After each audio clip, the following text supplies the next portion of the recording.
అయితే జరుగుతూ ఉంది. ఓవరాల్గా ఈ అంశానికి సంబంధించి మనం చర్చలోకి వెళ్దాం. చర్చలో పాల్గొంటున్నారు తెలంగాణ బీజేపీ పార్టీ నుంచి శ్రీవర్ధన్ రెడ్డి గారు లైవ్లో ఉన్నారు. నమస్కారం అండి. అట్లాగే బీఆర్ఎస్ పార్టీ నుంచి కర్నె అరవింద్ గారు ఉన్నారు. ఇటు టీ కాంగ్రెస్ పార్టీ నుంచి వెంకట్ గారు కూడా లైవ్లో ఉన్నారు. అందరికీ నమస్కారం అండి. ముందుగా అరవింద్ గారు నమస్కారం. నమస్తే సార్. సార్ ఎలా ఉంటుంది రేపు మరి మాజీ ముఖ్యమంత్రి గారు అటెండ్ అవుతున్నారా లేదు అని అంటే ప్రస్తుతం రేపైతే దీనిపైన చర్చ ఉండకపోవచ్చేమో. అసెంబ్లీ సమావేశాలు మాత్రం స్టార్ట్ అవుతున్నాయి. సో సంతాప తీర్మానాలు లేదంటే ఎజెండా ఏంటి ఇవన్నీ కూడా రేపు నడుస్తుంది. ఆ తర్వాత మళ్ళీ నెక్స్ట్ ఈ సెషన్ ఈ కాళేశ్వరం రిపోర్టుకు సంబంధించి చర్చలో మాజీ ముఖ్యమంత్రి గారు పార్టిసిపేట్ చేస్తారా, ఎట్లా ఉంటుంది సార్? ముందుగా మీకు ప్యానెల్లో ఉన్నటువంటి పెద్దలిద్దరికి మంచినీళ్ళ దండాలు సార్. నమస్కారాలు సార్. నమస్తే. తప్పకుండా కేసీఆర్ గారు ఈ జరగబోతున్నటువంటి సమావేశాల లోపల పాల్గొంటారు. ఎందుకు పాల్గొంటారు అంటే తెలంగాణ రాష్ట్రంలో జరుగుతున్నటువంటి విధ్వంసం ఏ రకంగా ఉంది, రైతులకు యూరియా దొరకక పడుతున్నటువంటి తిప్పలు ఏ రకంగా ఉన్నాయి, ఇవాళ తెలంగాణ కొత్తగా కొలువుదీరినటువంటి కాంగ్రెస్ ప్రభుత్వం ఏర్పడ్డాక తెలంగాణ ఎటువైపు పోతుంది అనేటువంటి పూర్తి విషయాన్ని తప్పకుండా కేసీఆర్ గారు సభలో తప్పకుండా చెప్తారు అనేటువంటి విశ్వాసం అయితే నాకు సంపూర్ణంగా ఉంది సార్. ఎందుకు కూడా ఆ విషయాన్ని చెప్తా ఉన్నాను అంటే ఇవాళ జస్టిస్ పిసి ఘోష్ గారితోని ఒక కమిటీ చేసిండ్రు కాళేశ్వరం పైన. అది ఇంకా సీల్డ్ కవర్ లో ఉండగానే వీళ్ళు రకరకాల మాటలు కూడా మాట్లాడుతున్నటువంటి నేపథ్యాన్ని మీరు గమనిస్తా ఉన్నారు సార్.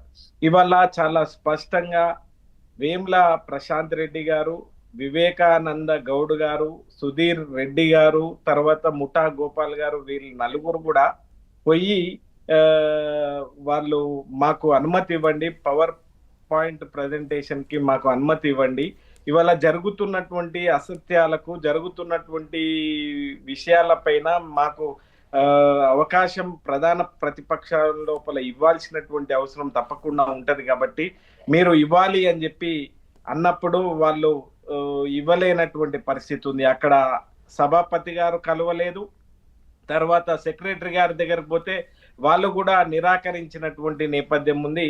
ఇవాళ ప్రత్యామ్నాయంగా వాళ్ళు మీడియా దగ్గరికి వచ్చి వాళ్ళు మాట్లాడినటువంటి నేపథ్యాన్ని కూడా మీరు చూసిర్రు.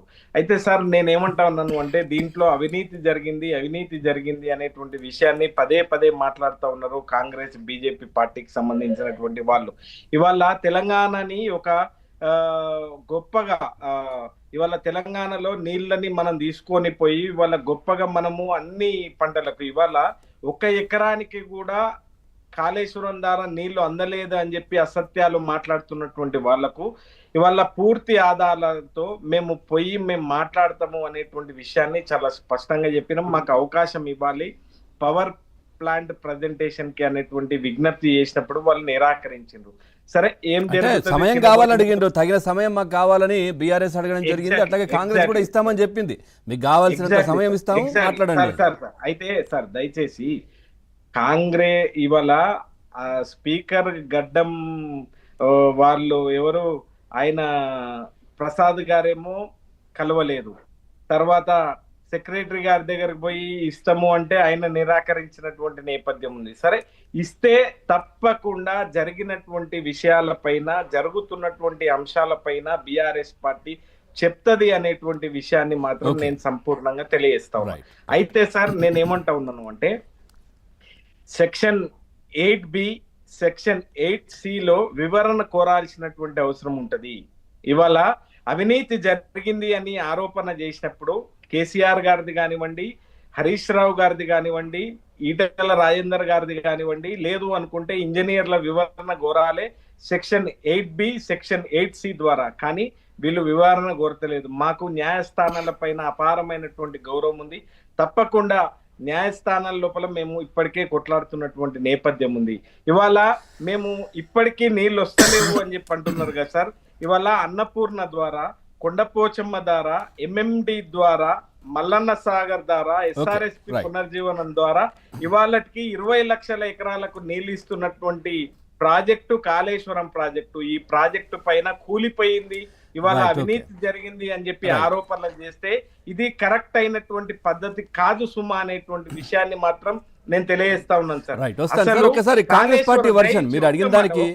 ఒక్కటే ఒక మాట కాళేశ్వరం కి అయినటువంటి ఖర్చు 94,000 కోట్ల రూపాయల ఖర్చు అయింది సార్ దాని నిర్మాణానికి. కానీ 1,00,000 కోట్ల అవినీతి జరిగింది అనేటువంటి విషయాన్ని వీళ్ళు మాట్లాడుతూ ఉన్నారు కదా.